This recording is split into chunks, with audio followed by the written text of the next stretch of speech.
ternyata ada teorinya gitu kan. Jadi 1 detik nggak tertangani itu 32 sel rusak. 32.000 sel saraf tuh nggak rusak. Cuma 32 ya dok? Enggak, ada 32.000. Jadi kalau saat bilangnya kayak gitu, ada teorinya bilang gitu penelitian.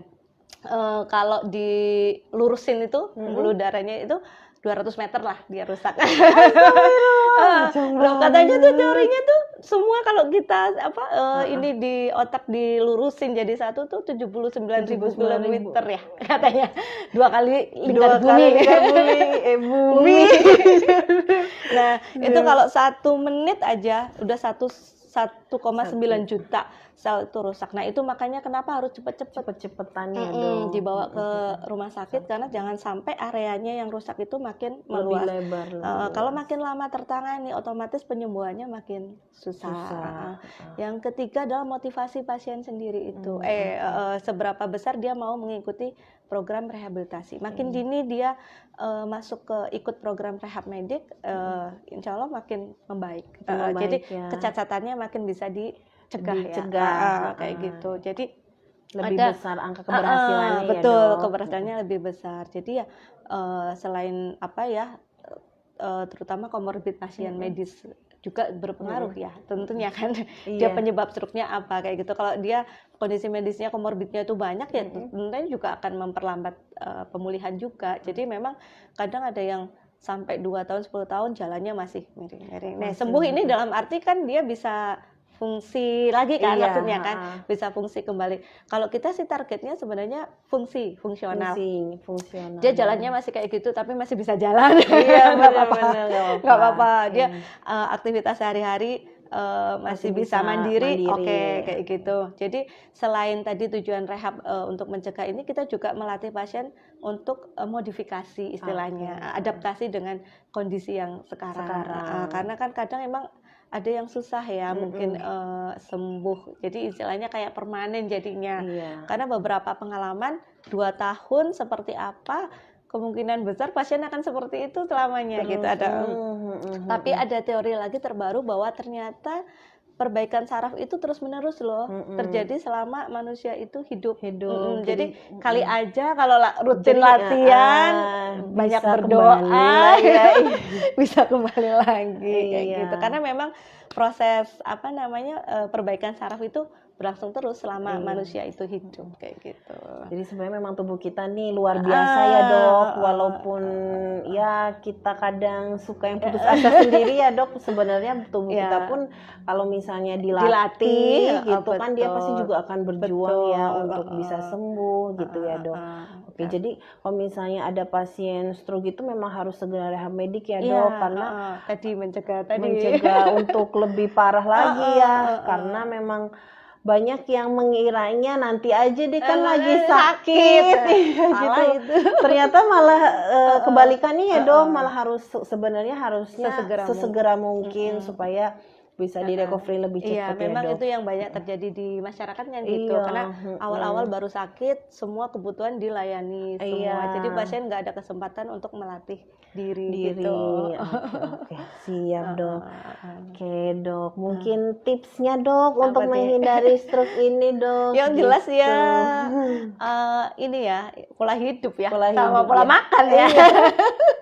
Manajemen stres sama kalau memang sudah ada faktor risiko tadi yang kayak hipertensi, diabetes gitu kan, ya minum obat lah secara teratur.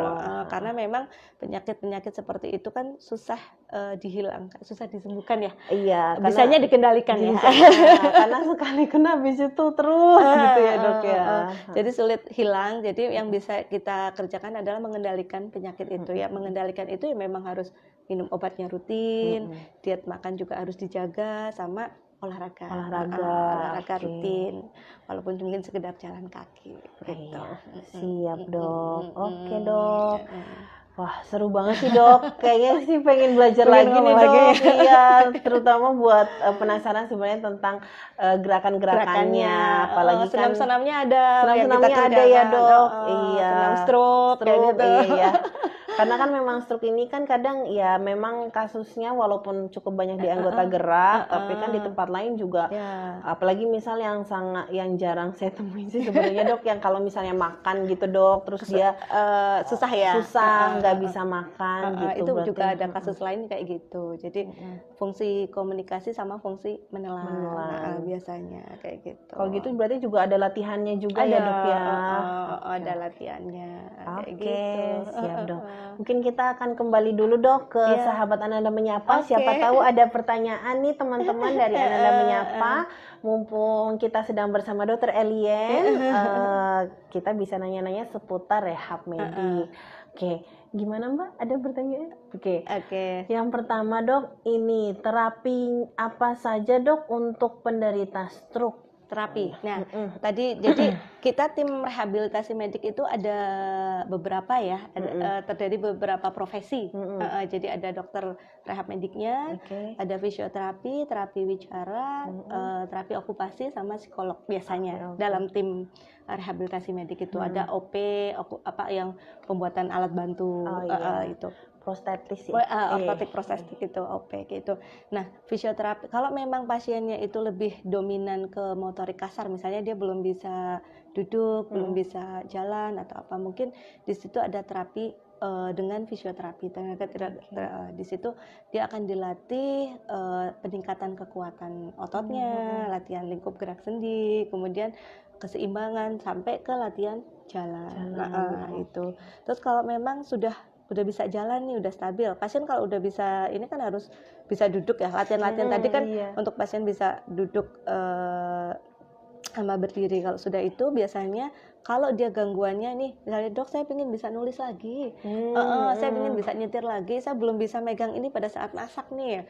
Nah itu nanti peranannya lebih ke terapi okupasi, jadi lebih ke arah pekerjaannya nanti atau hobinya lah, dia biar bisa kembali ke pekerjaan semula. Kadang kan ada yang ini ya, bisa kayak seniman atau penulis gitu ya. Sopir. Jadi dia pengen bisa nyetir lagi. Nanti latihannya dengan terapi okupasi. Kalau memang ada gangguan fungsi komunikasi, nggak bisa bicara, nggak paham, dianggap ini yang paling susah nih. Kalau afasia gangguan bicara tapi yang sensorik, dia nggak paham orang ngomong apa. Kita mau ngajarin dia nggak paham. Itu paling susah sekali. Itu PR banget itu ya. Jadi kita paling kesulitan kalau dapat pasien dengan afasia yang sensorik. Jadi dia tidak paham orang lain ngomong apa kayak gitu. Jadi ini ya perjuangan banget. Jadi kita harus benar-benar edukasi ke caregiver atau pelaku rawatnya kayak gitu, atau keluarganya untuk melatih, karena ibu digerakkan